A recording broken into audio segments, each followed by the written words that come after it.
Hello guys, स्वागत है आपका अपने यूट्यूब चैनल यूनिक सर जी सत्यम में।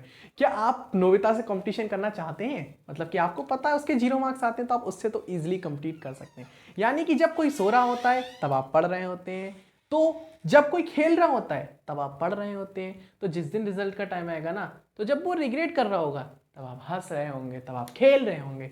आई थिंक मेरे इन शब्दों से आपको समझ में आ रहा होगा कि मैं क्या कहना चाहता हूँ। तो मैं आपको इस बाउंस में, मतलब इस पार्ट में मैं आपको बताऊंगा कि आपको स्टडी के क्या लॉजिक रखने चाहिए जिससे आप नोबिता से ज़्यादा मार्क्स ले आए। आपको पता है, एक बार नोबिता यानी कि डोरेमोन की बात कर रहा हूँ, नोबिता को भी 100 मार्क्स मिले हैं। तो जब नोबिता ला सकता है तो आप तो भाई नोबिता से बहुत ज़्यादा ब्रिलियंट समझते होगे अपने आप को, या फिर नोबिता से कम समझते हो? कमेंट में जरूर बताना। तो भाई हमें फॉलो क्या करना है, हमें इन 4-5 स्ट्रेटजीज को फॉलो करना है और हमारे आसानी से बोर्ड्स में किसी भी सब्जेक्ट्स में, मतलब किसी भी सब्जेक्ट्स में क्या ओवरऑल 98 या फिर 95+ % हम आसानी से गेन कर सकते हैं। आपको पता है कि अब तो 90% वाला टाइम रह नहीं गया है, तो 95% गेन करना हमारे लिए बहुत आसान तो नहीं है, डिफिकल्ट तो है। तो पढ़ना तो पड़ेगा ही, खेलना तो छोड़ना पड़ेगा ही। खेलना नहीं पड़ेगा, खेलना छोड़ना पड़ेगा। तो सबसे पहले देखो, सब्जेक्ट की स्ट्रेटजी आपको क्या होनी चाहिए। मतलब अगर आप किसी सब्जेक्ट्स को पढ़ रहे हो ना, तो उस सब्जेक्ट की स्ट्रेटजी पढ़ना चाहिए। मतलब जैसे बहुत से बच्चे कहते हैं कि हमें सर एसएसटी समझ में नहीं आ रही है, हमें सर 12th में कंप्यूटर में प्रॉब्लम हो रही है, हमें सर इस सब्जेक्ट्स में प्रॉब्लम हो रही है। तो इस वीडियो को लास्ट तक देखना, आपको पढ़ने के लिए मजबूर कर देगा। देखो, आप एक लेके आओ, कुछ भी करो, कुछ भी लेके आओ, कुछ भी मोटिवेट करो अपने आप को, लेकिन पढ़ो। तो भाई अब सब्जेक्ट स्ट्रेटजी होनी चाहिए। सब्जेक्ट स्ट्रेटजी, अब भाई एसएसटी समझ में नहीं आ रही तो भाई उसके नोटपैड बनाओ, छोटी छोटी चिट्ठियां बनाओ, चैप्टर पे चिपका दो कि भाई क्या हुआ है, क्या स्ट्रेटजी रखनी है, मतलब इस लेसन में क्या क्या हुआ था। अगर आपको फिजिक्स में नहीं समझ में आ रहा है तो फिजिक्स की जो आपकी नोटबुक है उस पर छोटी छोटी चिट्स लेके आओ, उन चिट्स को चिपका दो, सारे फॉर्मूलेज लिख लो, क्या ट्रिक्स हैं या फिर कुछ इंपॉर्टेंट पॉइंट्स आप उनको लिख लो। तो एक सब्जेक्ट की स्ट्रेटजी बहुत इंपॉर्टेंट है, आपको हर सब्जेक्ट की बनानी चाहिए। जैसे आप मैथ्स को पढ़ते हैं तो मैंने आपको हर सब्जेक्ट की स्ट्रेटजी की वीडियो दी है, आप प्लेलिस्ट में जाके या चैनल पे जाके देख सकते हैं। तो भाई स्ट्रेटजी, सब्जेक्ट स्ट्रेटजी आपकी बहुत इंपॉर्टेंट है, चाहे वो आपका मैथ्स हो, वो आपका एसएसटी हो, वो आपका साइंस हो। ठीक है, सेकंड बात करते हैं वीक सब्जेक्ट। वीक सब्जेक्ट जैसे मैं अभी बात कर चुका हूं, लाइक एज एसएसटी। आपका वीक, बहुत से लोगों का एसएसटी बहुत स्ट्रांग सब्जेक्ट होता है, तो जरूरी नहीं है, तो एसएसटी की भी आपको स्ट्रेटजी बना सकते हैं। तो वीक सब्जेक्ट की स्ट्रेटजी या सब्जेक्ट स्ट्रेटजी एक ही बात है, वीक सब्जेक्ट ही हमारी सब्जेक्ट स्ट्रेटजी में आएगा। अब आना है कॉन्सेप्ट क्लियरिटी। अब आपको रटना नहीं है अभी भी। देखो, ऐसा नहीं है कि आपके पास बहुत कम टाइम रह गया है। अगर आप यूपी बोर्ड से या किसी स्टेट बोर्ड से हैं तो आपके अप्रैल लास्ट ईयर मई से एग्जाम्स हैं। अगर आप सीबीएसई बोर्ड्स में हैं तो आपके 5 मई से एग्जाम्स हैं। अगर आप आईसीएसई बोर्ड में तो आपके 10 मई से एग्जाम्स हैं।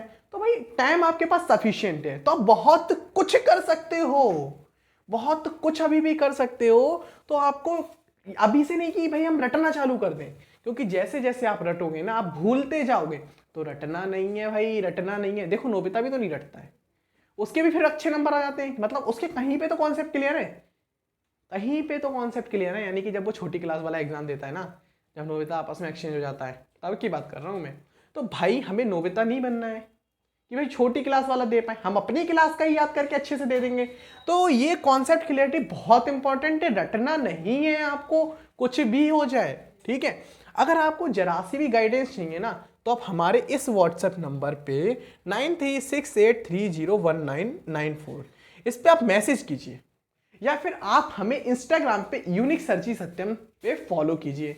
आपकी जो भी डाउट्स हैं, आप अगर अपना एक पर्सनल मेंटर चाहते हैं हम आपको वो प्रोवाइड कराएंगे। अगर आप अपना गाइडेंस चाहते हैं कि मुझे गाइडेंस चाहिए कि मैं इस सब्जेक्ट को कैसे डील करूं, हम आपको वो गाइडेंस प्रोवाइड कराएंगे। ऐसी बहुत सारी एटसेट्रा चीज़ें हम आपको अपने व्हाट्सएप पे, अपने यूट्यूब के थ्रू, मतलब एक पर्सनल मेंटर की तरह हम आपको समझते हैं। मतलब एक बच्चे को, मतलब हम आपके पर्सनल मेंटर हैं, हम आपको एक स्टूडेंट समझते हैं। आपको जरा सी भी हेल्प चाहिए, आप हमें इस व्हाट्सएप पे कांटेक्ट भी कर सकते हैं, और आप हमें इंस्टाग्राम पे यूनिक सर्जी सत्यम पे फॉलो कर सकते हैं। हम वहाँ पे भी, अगर आप मैसेज के थ्रू आप अपना क्वेश्चन या आंसर पूछेंगे, हम आपको वहाँ पे भी रिप्लाई देंगे।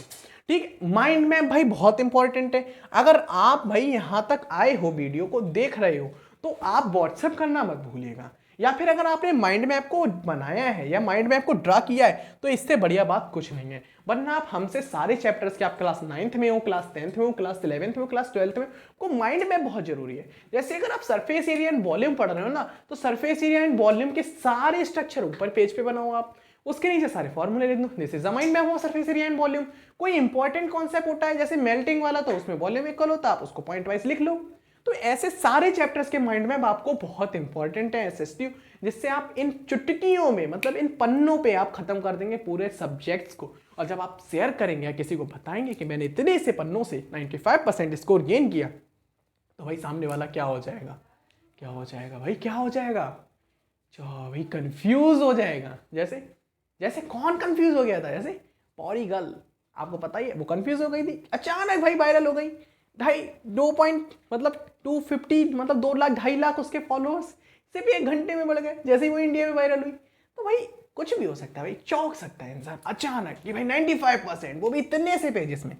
अब भाई सबसे इंपॉर्टेंट, सब कुछ खत्म होने के बाद हमारे पास आता है सैंपल पेपर्स। मतलब आप अपने एग्जाम से पहले अपने पेपर को देखकर आप अपने मेंटर से या फिर आपके जो ट्यूटर हैं उनसे जरूर चेक करवाइए, या फिर आप उनसे कहिए कि आप हम सारा टेस्ट लें, क्योंकि टेस्ट देना आपको बहुत इंपॉर्टेंट है। यही आपको एक अच्छी नॉलेज प्रोवाइड कराते हैं, मतलब कि आपको पता लगता है धीरे धीरे। जैसे आप क्लास में आते हैं और आप pre board exam, board exam या हाफरली एग्जाम, मतलब बोर्ड से पहले हाफरली, प्री बोर्ड, कई सारे एग्जाम्स देते हैं, उससे आप गेन करते हैं कि आपके एक बार 80 में से नंबर आए कितने, 50, फिर नेक्स्ट टाइम 60, फिर आए 65।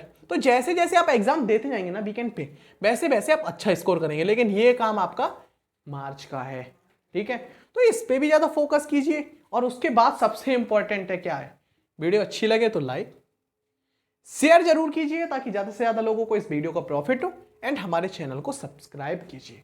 मिलते हैं नेक्स्ट वीडियो में। Bye, goodbye, see you, Tata.